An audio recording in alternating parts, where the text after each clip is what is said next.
Thank you for being a part of my YouTube channel, One Race, the Human Race, All Human, and TikTok channel, One Race, Human Race, All Human. Thank you, veterans, for your service. God bless you. God keep you. And we pledge to make your life better and better and better and better, and to end homelessness among all people, and especially veterans. Hope in history. Hope in history. There's hope for a better day. Thank the Lord for the American people who stood up for democracy, who stood up for multiculturalism, who stood up for the oneness of all humanity. One race, the human race, all human. Here are some excellent words of hope in history from the great Tuesday night, right, was that we thought it was going to be this red wave, and it obviously was not. A lot of people got that wrong. What did you see as what really motivated voters? Because we looked at polls, the inflation was top of the mind for a lot of them, but it clearly wasn't the only thing that they prioritized. You know, there's certain times in history when you think about something larger than yourself. FDR talked about that. Here's a great Miss Doris Kearns Goodwin, and she's talking about history. You have to know history. And with respect to a lot of those polls, they didn't talk to people of color, young people, right? Thank God for our young people who came out, those voters of tomorrow who came out today on election day and before. Thank God for everyone who came out, everyone who believes in democracy and the oneness of all humanity. Let me go back and Tuesday night, right, was that we thought it was going to be this red wave, and it obviously was not. A lot of people got that wrong. What did you see as what really motivated voters? Because we looked at polls, the inflation was top of the mind for a lot of them, but it clearly wasn't the only thing that they prioritized. You know, there's certain times in history when you think about something larger than yourself. FDR talked about that. During the midterms in 1942, people were really upset about having only one cup of coffee a day. That's all they were allowed because the coffee beans had to go somewhere else. They only had 5 gallons of gasoline. But he said at some point they're going to understand that they have to sacrifice for the home front, for the war front. I think that's what happened here. People understood there's something wrong about people who don't accept the loss in an election. They were who on the ballot, those election deniers. And that's who Trump put on the ballot. That was the litmus test for them to be there. They know it's wrong for your kid not to accept a loss. They know it's wrong if you say, as President Trump did, I will win. If I win, it's up to me. But if I lose, it's somebody else's fault. There's fundamental human qualities that I think struck a chord in all those people who came out. 44% said democracy was the important thing for them. We didn't guess that. We thought the short-term things were what concerned. I think it's a great moment when you can care about your nation and care about democracy. The simple question is... Amen. Amen. Amen. After Reconstruction, according to Reverend Dr. Martin King Jr., and you can listen to his voting rights speech, Montgomery, Alabama voting rights speech from March 25th, 1965. And he says in the 19th century, black men, newly free slaves with slavery, you work night and night, you paid zero, nothing. You build all the buildings, the Capitol, the White House, you build all 13 colonies, right, for nothing. By the way, which hurts white men and women because it keeps them unemployed, right? Because the slaves are doing all the work, okay? But after Civil War, you have the 15th Amendment, black men were given the right to vote, okay? And black men and white men in the South voted together. They voted economics. They weren't concerned about the color of skin. They were concerned about bettering lives. See, Christ says in the second half of John 10:10, I am come that they may have life, that they may have it more abundantly. It's about the abundant life for all people everywhere. Doesn't matter what you look like, your skin color. We're one race, the human race. We're all human, okay? And of course, women got the right to vote, mainly white women, in 1920, the 19th Amendment, right? And then black women in the South didn't get the right to vote until when? August 6, 1965, right? 65. Now, it's very important to remember this history. I'm going to give you some history. After the Civil War, they passed something called the Civil Rights Act of 1875. Check it out. Look it up. Google it. Guess what? It said you're not allowed to discriminate. What? No, you can't discriminate. You have to treat everyone equally. Hold it. Isn't that like the law Civil Rights Act of 1964? Mm-hmm. Well, what happened to the Civil Rights Act of 1875? Well, the Supreme Court deemed it unconstitutional, right? Civil rights cases of 1883. And Plessy versus Ferguson, check that case out. It's 1896. Plessy, who, by the way, the Supreme Court says, read it for yourself, it's there, historical fact, he was, what, 7/8 white and 1/8 African blood, but it was not discernible. What's that mean? He looked like he was white, okay? And there are many people who are African American who look like they're white, right? And that's a historical fact, okay?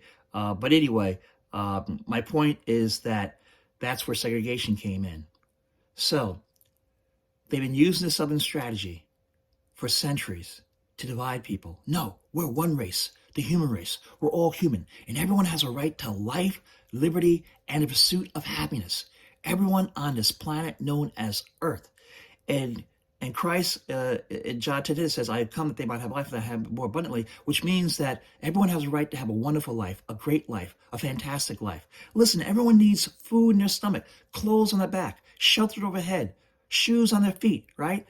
Free health care, like most of the rest of the world. Free. If you have insurance, God bless you, okay? We all need to have free health care, all right? That's so important. And it will help businesses, entrepreneurship. It will make life better, okay? Let's make life better. Christ never charged a co-fee. Christ always made life better. So if you're concerned about life, all right, from before birth, then you need to be concerned about life after birth, okay? After birth. And make life better for all people everywhere. And thank God again for the American people, the ones who believed in one race, human race, all human, who believe in multiculturalism, to realize that America is multiracial, multi-ethnic, has always been, right? Multi-class, and stood up for democracy, saved democracy, keep on saving democracy. Some more hope in history. Say next. Right, was that we thought it was historian. going to be this red wave, and it obviously was Kearns, not. Goodwin. A lot of people got that wrong. It's What did Doris you see Kearns, is what really motivated voters? Because we looked at polls, the inflation was top of the mind for a lot of them, but it clearly wasn't the only thing that they prioritized. You know, there's certain times in history when you think about something larger than yourself. FDR talked about that during the midterm. Presidential historian, Miss Doris Kearns Goodwin.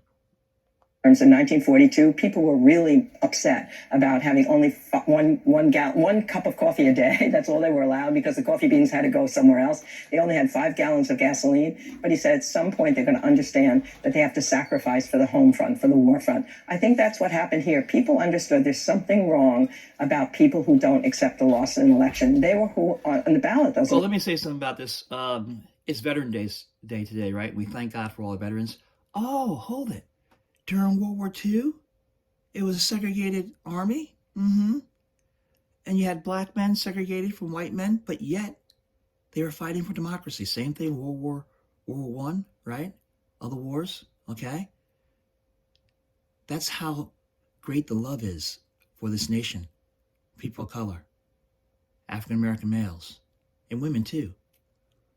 Living in a society that treats them as second class, and yet standing up for democracy, believing for a better day.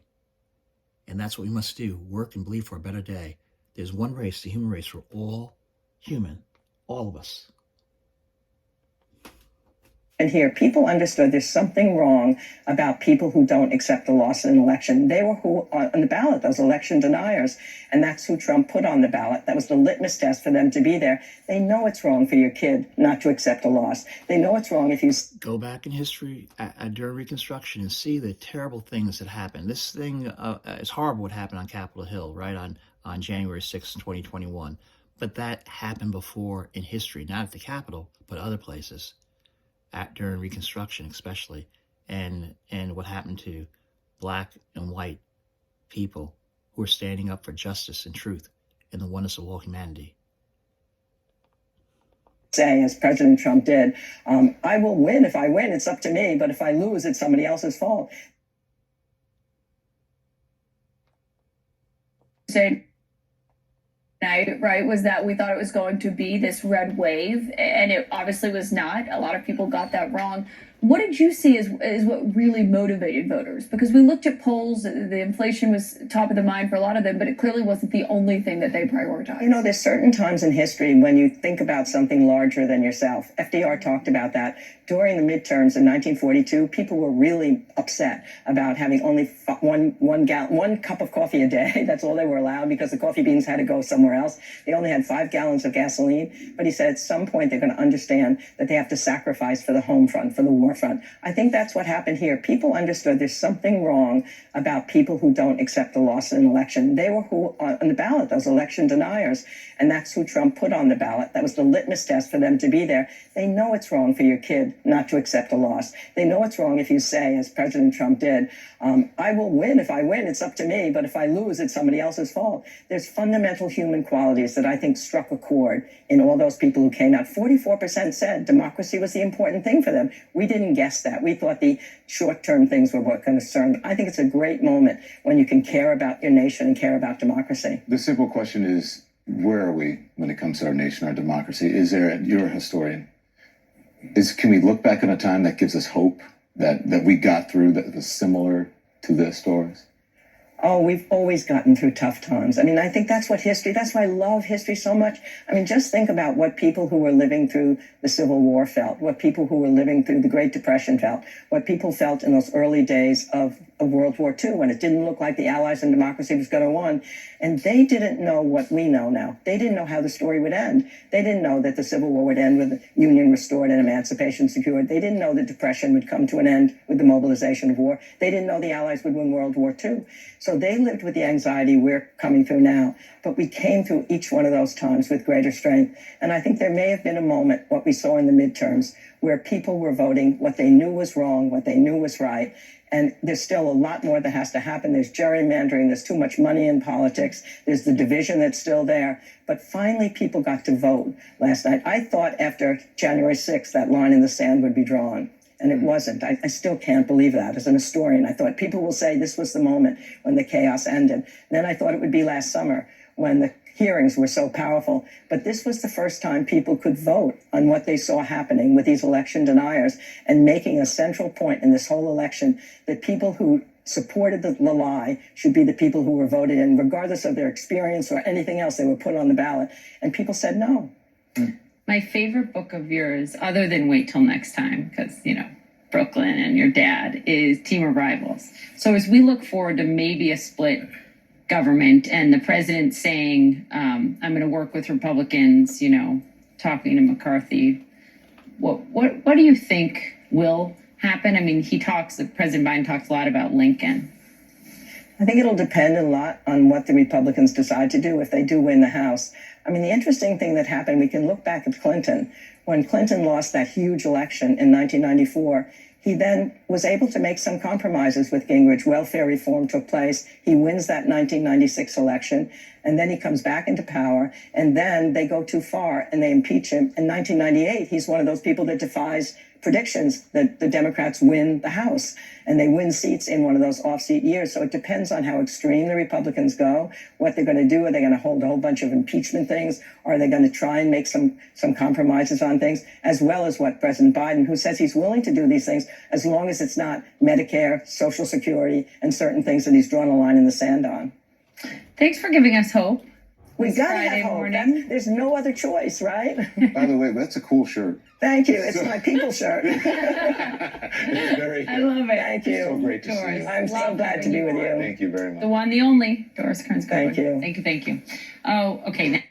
Thank you so much again for being on my YouTube channel, One Race to Human Race, All Human. Today is Veterans Day, November 11th, 2022. A shout out to all our veterans. God bless you and God keep each and every one of you. And thank you also for being a subscriber to my TikTok channel, One Race, Human Race, All Human. Thank the Lord again for the American people who followed the 2 greatest commandments, really. Love God, love your neighbor as yourself, in Matthew chapter 22. And who's your neighbor? Luke chapter 10.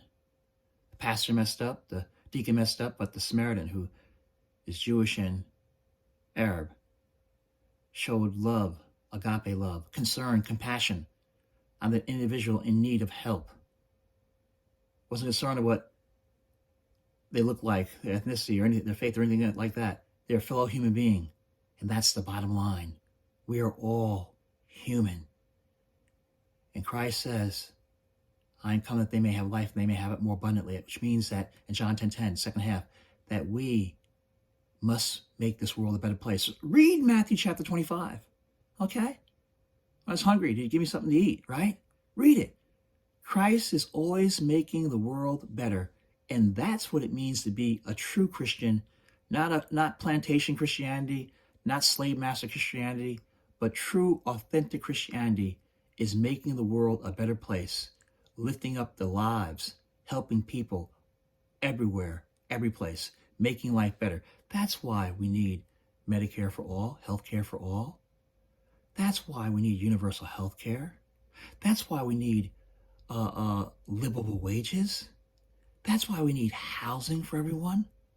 That's why we need loan forgiveness, student loan forgiveness, so the kids can start their lives without having this heavy debt. And they can go forward and create businesses and live wonderful lives. See, it's all about mentality and authenticity and living by principles.